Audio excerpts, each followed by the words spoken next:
दोस्तों, हमारे मारवाड़ में एक कहावत है, कांकरे से कड़े हुए, यानी कि एक छोटी सी गलती से बहुत बड़ा विनाश हो सकता है। आप में से बहुत सारे लोग ये बात तो जानते ही होंगे कि वर्ल्ड वॉर 2 वर्ल्ड वॉर 1 की वजह से हुआ था। और वर्ल्ड वॉर 1 तब शुरू हुआ जब एक गाड़ी ने गलत मोड़ ले लिया, यानी कि एक ड्राइवर की छोटी सी गलती की वजह से दुनिया महाविनाश की तरफ मुड़ गई। वर्ल्ड वॉर 2 की तो कई सारी विचित्र घटनाओं के बारे में मैंने अपने वीडियो में कई बार बताया है, लेकिन आज मैं आपको बताऊंगा वर्ल्ड वॉर 1 की सबसे अजीब, मिस्टीरियस और विचित्र घटनाओं के बारे में। यदि आपको इस वीडियो में दी गई जानकारी पसंद आती है तो वीडियो को लाइक करने के साथ साथ इसको हाई पॉइंट जरूर दे देना। चलिए शुरू करते हैं। वैसे तो दोस्तों, आपने कई बार सुना होगा कि वर्ल्ड वॉर 1 कैसे शुरू हुआ, लेकिन फिर भी थोड़ा सा शॉर्ट में जान लेते हैं। बात है 28 जून 1914 की। ऑस्ट्रिया हंगरी साम्राज्य के उत्तराधिकारी arc Duke phrase Bosnia Sarajevo की यात्रा पर थे। वहां पर सर्बिया के एक संगठन ब्लैक हेड ने उनके ऊपर हमला कर दिया। उनके कई सारे लोग घायल हो गए। उसके बाद आर्क ड्यूक अपने साथियों के हालचाल पूछने के लिए अस्पताल जा रहे थे, लेकिन उनका जो ड्राइवर था वो अस्पताल का रास्ता सही से जानता नहीं था, इसलिए वो एक गलत मोड़ ले लेता है और उनकी गाड़ी एक ऐसे मोड़ पर चली जाती है जहां पर ब्लैक हेड का एक एजेंट, जिसका नाम था ग्राविलो प्रिंसप, वो वहीं पर आर्क ड्यूक की हत्या करने के लिए खड़ा था। जैसे ही उसने आर्क ड्यूक को देखा, उसने उस पर 2 गोली चला दी। एक गोली आर्क ड्यूक की पत्नी सोफी को लगी और दूसरी गोली आर्क ड्यूक को लगी और दोनों की वहीं पर मृत्यु हो गई। उसके बाद दोस्तों, ऑस्ट्रिया और हंगरी ने सर्बिया पर हमला कर दिया, लेकिन सर्बिया की रक्षा उस समय रूस कर रहा था, इसलिए रूस को भी इस युद्ध में उतरना पड़ा। लेकिन ऑस्ट्रिया और हंगरी का साथ देने आया जर्मनी। जर्मनी ने रूस पर हमला किया, लेकिन उस समय रूस का साथ फ्रांस भी दे रहा था, इसलिए जर्मनी ने फ्रांस पर भी हमला कर दिया। अब जर्मनी को फ्रांस पर हमला करने के लिए बेल्जियम पर हमला करना पड़ा, लेकिन उस समय बेल्जियम का साथ दे रहा था ब्रिटेन, इसलिए ब्रिटेन ने जर्मनी पर हमला कर दिया। यानी कि यूरोप के देश आपस में उलझकर दुनिया का सबसे विनाशकारी युद्ध लड़ना शुरू हो गए, वो भी सिर्फ एक गाड़ी के गलत मोड़ की वजह से। तो दोस्तों, वर्ल्ड वॉर 1 की कुछ इस तरीके से शुरुआत हुई थी। यह युद्ध 1914 से लेकर 1918 तक चला। इस युद्ध में करीब 7 करोड़ से ज़्यादा सैनिक शामिल हुए थे, जिनमें से 1 करोड़ की मृत्यु हो गई। इस युद्ध के दौरान कई सारी घटनाएं ऐसी थी जिन्होंने पूरी दुनिया को हिला कर रख दिया। बात है 1915 की। ब्रिटेन ने सोचा कि क्यों नहीं ओटोमन साम्राज्य पर हमला किया जाए, ताकि तुर्की वर्ल्ड वॉर 1 से बाहर हो जाए और हमारा रूस तक का रास्ता साफ हो जाए। इसी सोच के साथ ब्रिटेन ने ओटोमन साम्राज्य पर हमला कर दिया। 28 अगस्त 1915 की बात है। न्यूजीलैंड की 4th बटालियन के सैकड़ों सैनिक गैलीपोली नाम की जगह पर जाते हैं। जो भी लोग इस बटालियन के सैनिकों को देख रहे थे, उनका कहना था कि जब ये सैनिक गैलीपोली नाम की जगह की तरफ जा रहे थे तो अचानक बहुत ज़्यादा धुआं उठना शुरू हुआ। ये धुआं बहुत बड़े क्षेत्र में फैला हुआ था, लेकिन जब ये धुआं छटा तो पता चला कि न्यूजीलैंड की 4th बटालियन पूरी तरीके से गायब हो चुकी है। यानी कि ना तो इस बटालियन का कोई जिंदा सैनिक मिला और ना ही लाशें मिली। हैरानी की बात है कि दुनिया के सामने जब ये घटनाएं आई तो लोग ये सोचना शुरू हो गए कि जरूर एलियंस हमारी धरती पर आ चुके हैं और वो नहीं चाहते कि हम लोग आपस में लड़े, इसलिए वो सैनिकों को गायब कर रहे हैं। इसके अलावा कुछ लोगों का यह कहना था कि जर्मनी ने कोई एडवांस हथियार बना रखा है जो सैकड़ों सैनिकों को एक साथ गायब कर सकता है। अब दोस्तों, इन सभी बातों में कोई सच्चाई नहीं थी, क्योंकि ये सब सिर्फ अफवाहें थी। असल में कुछ इतिहासकारों का ये मानना है कि जो धुआं उठा था वो जर्मन सैनिकों की तोप और हथियारों से उठा था, और जब सैनिक आगे बढ़े तो वो सभी गोलियों से मारे गए। अब क्योंकि सैनिक सभी मारे गए थे, इसलिए ब्रिटेन सरकार इसको छुपाने के लिए इस बात को कहने लगी कि पूरी बटालियन ही गायब हो गई। अब दोस्तों, इस बात में कितनी सच्चाई थी ये तो नहीं पता, लेकिन 1918 में जब वर्ल्ड वॉर 1 खत्म हुआ तो उसके बाद इन सैनिकों को खोजने की काफ़ी कोशिश की गई। गैलीपोली नाम की पूरी जगह को छान लिया गया था, लेकिन वहां ना तो कोई जिंदा सैनिक मिला और ना ही कोई सैनिक का कंकाल मिला। ये घटना आज तक रहस्य बनी हुई है कि आखिर उस पूरी बटालियन के सैनिकों के साथ क्या हुआ। इस घटना को आज भी दुनिया की सबसे बड़ी मिलिट्री मिस्ट्री माना जाता है। नंबर 2 दोस्तों, ये 1917 की बात है। फ्रांस के अंदर एक जर्मनी की महिला रहती थी, नाम था मेटा हैरी। मेटा हैरी नाम की यह महिला अपने डांस के लिए काफ़ी प्रसिद्ध थी। इसके अलावा इस महिला के कई सारे जर्मन अधिकारी और कई सारे फ्रांस के अधिकारियों के साथ संबंध थे। मेटा फ्रांस में किसी प्रोग्राम में गई थी, लेकिन फ्रांस में जाने के बाद मेटा को वहां की सरकार ने पकड़ लिया। दरअसल फ्रांस की सेना का यह कहना था कि ये जर्मन जासूस है। इसने सेना की कई सारी जानकारी जर्मनी के सैनिकों को दी थी, जिसमें हजारों फ्रांस के सैनिक मारे गए थे। खैर दोस्तों, बाद में इस मामले की जांच होती है। माना जाता है कि जर्मनी ने मेटा को H-21 का कोड दे रखा था। खैर, मेटा के बारे में जब जर्मनी से पूछा गया तो जर्मनी का कहना था कि हमारे पास भी ऐसे कई सारे सबूत है जिसमें ये पता चलता है कि मेटा फ्रांस के लिए जासूसी करती है।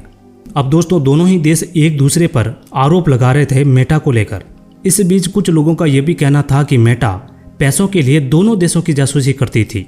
अब सच्चाई क्या थी ये तो किसी को नहीं पता, लेकिन फ्रांस ने मेटा को देशद्रोही घोषित करते हुए मौत की सजा सुना दी और 15 अक्टूबर 1917 के दिन फ्रांस में मेटा को फायरिंग स्क्वाड द्वारा गोली मार दी गई।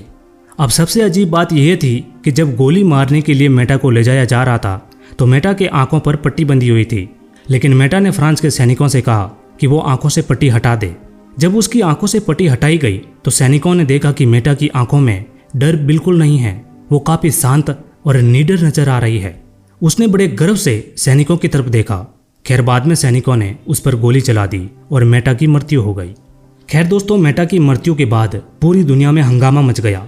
कुछ लोगों का यह कहना था कि मेटा को बलि का बकरा बनाया गया था। दरअसल फ्रांस की सेना में मनोबल टूटता जा रहा था क्योंकि जर्मनी से फ्रांस को हार मिल रही थी। इसी वजह से फ्रांस की सरकार को एक ऐसे गद्दार की तलाश थी जिससे उनके सैनिकों का मनोबल बढ़ सके। नंबर 3। अब दोस्तों, वर्ल्ड वॉर 1 काफी ज्यादा खून खराबे वाला युद्ध था, लेकिन इस युद्ध की एक रात को बहुत ही ज्यादा याद किया जाता है। वो रात थी 24 दिसंबर 1914 की। दरअसल इस रात क्रिसमस था। हुआ ये कि जर्मनी के पश्चिमी मोर्चे पर ब्रिटिश और जर्मन सेना खाइयों के अंदर आपस में लड़ रही थी, लेकिन 24 दिसंबर की रात को जर्मन सैनिकों ने खाइयों के अंदर क्रिसमस कैरल गीत गाना शुरू किया। जर्मन सैनिक जोर जोर से ये गाना गा रहे थे और इनको जवाब देते हुए ब्रिटिश सैनिकों ने भी कैरल गीत गाना शुरू कर दिया। हैरानी की बात है कि दोनों सैनिक आपस में गाना गा रहे थे और एक दूसरे की आवाज़ सुन रहे थे। उसके बाद किसी सैनिक ने हिम्मत की और वो खाई से बाहर आया। अब दूसरी तरफ जो सैनिक खड़े थे उन्होंने देखा कि एक सैनिक खाई से बाहर खड़ा गाना गा रहा है, इसलिए वो सैनिक भी खाई से बाहर आ गए और गाना गाना शुरू कर दिया। कहा जाता है कि थोड़ी ही देर में ब्रिटिश और जर्मन सैनिक अपनी जगहों से बाहर निकले और साथ में मिलकर क्रिसमस का गाना गाना शुरू कर दिया। अब दोस्तों, उस रात ब्रिटिश और जर्मन सैनिकों ने साथ बैठकर शराब पी, सिगरेट पिया, एक दूसरे को गिफ्ट दिया और साथ में बैठकर खाना खाया। इसके अलावा सभी सैनिकों ने रात में फुटबॉल भी खेला और उस मैच का नाम रखा ब्रिटिश बनाम जर्मन। अब दोस्तों, दोनों तरफ के सैनिकों का यह कहना था कि हमने 2 या 3 दिनों के लिए युद्ध को रोक दिया था। खैर, जब बड़े अफसरों को इसके बारे में पता चला तो दोनों ही तरफ के सैनिकों को वापस बुला दिया गया और उसके बाद ऐसे किसी भी प्रोग्राम पर बैन लगा दिया, यानी कि दोनों ही दुश्मन सेनाएं आपस में मिलकर ऐसा प्रोग्राम नहीं कर सकती। खैर दोस्तों, ऐसी घटना तो वापस वर्ल्ड वॉर 1 में नहीं घटी, लेकिन 24 दिसंबर 1914 की इस रात को वर्ल्ड वॉर 1 की सबसे शांत रातों में याद किया जाता है। नंबर 4। दोस्तों, ये 1918 की बात है। एक जर्मन पायलट था जिसका नाम था रेड बैरन। वैसे तो इसका असली नाम था मैनफ्रेड वॉन, लेकिन इसको रेड बैरन कहते थे क्योंकि ये लाल कलर का फाइटर प्लेन उड़ाता था। अब दोस्तों, सबसे हैरानी वाली बात तो यह है कि रेड बैरन को वर्ल्ड वॉर 1 का सबसे खतरनाक पायलट कहा जाता है। दरअसल इसने 80 से ज़्यादा अपने दुश्मन के विमानों को गिराया था। इसके अलावा इसने अपने दुश्मनों पर कई सारे हमले किए थे।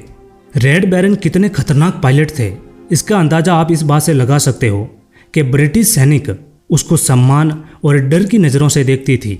लेकिन दोस्तों, 21 अप्रैल 1918 को रेड बैरन के साथ एक ऐसी घटना घटी जिसकी वजह से ये पायलट आज तक रहस्य बना हुआ है। दरअसल 21 अप्रैल के दिन रेड अपने लाल प्लेन को लेकर फ्रांस के ऊपर से उड़ रहा था। इसके पीछे एक दुश्मन पायलट था जिसका नाम था कैप्टन ऑर्थर। ऑर्थर रेड के ऊपर हमला कर रहा था। इसके अलावा जमीन पर ऑस्ट्रेलियाई सेना खड़ी थी, वो भी रेड बैरन के प्लेन पर हमला कर रही थी। यानी कि रेड बैरन पर आसमान से और जमीन से दोनों तरफ से हमला हो रहा था। खैर दोस्तों, थोड़ी ही देर में रेड बैरन को एक गोली लगी। ये गोली उनकी छाती में लगी, लेकिन गोली लगने के बावजूद भी उन्होंने अपने प्लेन को सुरक्षित जमीन पर उतार दिया। खैर, बाद में सैनिकों ने देखा कि रेड बैरन की मृत्यु हो चुकी है। अब क्योंकि दोस्तों ये पायलट वर्ल्ड वॉर 1 का सबसे खतरनाक पायलट था, इसीलिए अब ये सवाल उठने शुरू हो गए कि असल में रेड बैरन को गोली किसने मारी। यानी कि जो गोली जमीन से चली उस गोली से रेड बैरन मारा गया या फिर आसमान से हुए हमले में रेड बैरन मारा गया। दोस्तों इस बात पर बहुत बड़ी बहस छिड़ गई थी।